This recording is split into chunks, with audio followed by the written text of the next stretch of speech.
He carried his dog down to the shore and laid her on a blanket facing the sea. You see, his dog Greta had always loved going to the beach, but then the vet said she only had days left to live. So he brought her to her favorite shore, wrapped her in blankets, and together they watched the sunset one last time. The cheetah crept toward a photographer sleeping under a tree in the South African savannah, but instead of attacking, she lay down right beside him and fell asleep. And when he opened his eyes to find her curled up against his arm, he carefully reached for his camera, capturing the craziest wildlife selfie of all time.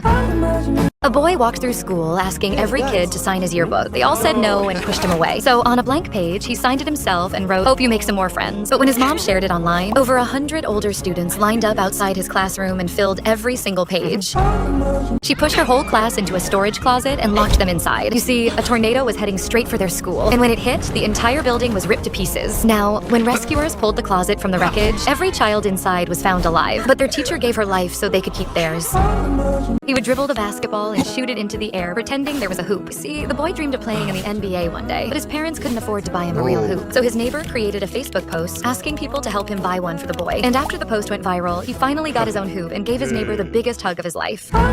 A wrestler stepped off the mat and bowed toward an empty seat in the front row. You see, in Mongolia, wrestlers always bowed to their opponent's father during the national anthem. But his rival's father had died the week before, and the seat had stayed empty all tournament. So he held the bow during the entire anthem, honoring the father his rival had just lost.